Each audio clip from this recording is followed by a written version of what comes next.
Assalamualaikum warahmatullahi wabarakatuh. Saya Naizir Rizka Putri. Untuk kali ini saya akan membahas yaitu gender dan kepemimpinan. Gender merujuk pada peran, harapan, dan identitas yang terkait dengan jenis kelamin dalam masyarakat. Sementara, kepemimpinan adalah kemampuan untuk memimpin dan memotivasi orang lain. Dalam konteks ini, gender mempengaruhi siapa yang dianggap cocok atau tidak untuk menjadi pemimpin.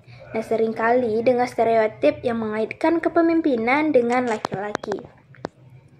Laki-laki seringkali diasosiasikan dengan gaya kepemimpinan yang lebih dominan, langsung, dan berbasis kompetisi. Mereka lebih cenderung mengambil resiko dan membuat keputusan tegas.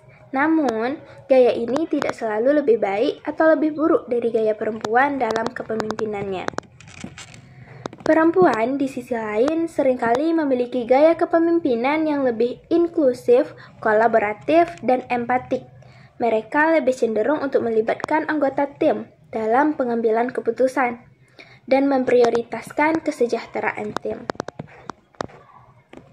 Meskipun gaya ini sering dianggap sebagai kelemahan dalam beberapa budaya organisasi yang lebih maskulin, riset menunjukkan bahwa kepemimpinan yang empatik dan inklusif bisa sangat efektif dalam meningkatkan kinerja tim dan organisasi.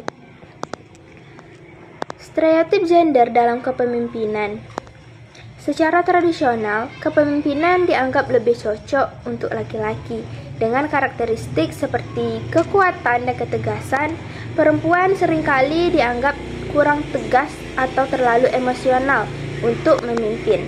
Meskipun banyak yang memiliki kemampuan kepemimpinan yang setara dengan laki-laki. Contohnya, laki-laki sebagai pemimpin. Nah, banyak posisi tinggi dalam politik dan bisnis dipegang oleh laki-laki, meskipun perempuan memiliki kualifikasi yang sama. Contoh lainnya, perempuan dengan gaya kepemimpinan berbeda. Nah, perempuan sering menunjukkan gaya kepemimpinan yang lebih inklusif dan kolaboratif, yang kadang-kadang dianggap sebagai kelemahan. Selanjutnya saya akan membahas mengenai hambatan gender dalam kepemimpinan.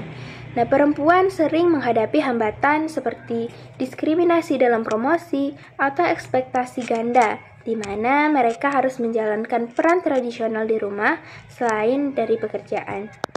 Nah, ini membatasi peluang mereka untuk memimpin. Adapun contoh dari hambatannya yaitu yang pertama, diskriminasi dalam promosi. Nah, perempuan sering sulit dipromosikan meski kualifikasinya setara dengan laki-laki. Contoh lainnya yaitu ekspektasi ganda.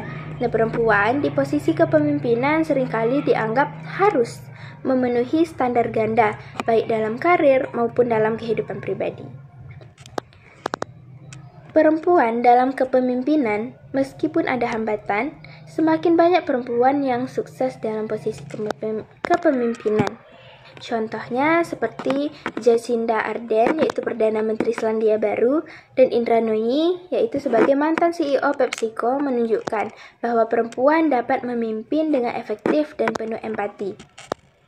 Selain dari contoh-contoh tersebut, di Indonesia juga sudah banyak sekali perempuan-perempuan yang menjadi seorang pemimpin, baik mulai dari tingkat terendah yaitu sebagai kepala desa atau sebagai kepala sekolah, sampai ada yang mendapatkan sebagai anggota eksekutif atau sebagai menteri dan wakil menteri. Sekian yang dapat saya sampaikan pada pembahasan kali ini. Saya tutup dengan wassalamualaikum warahmatullahi wabarakatuh.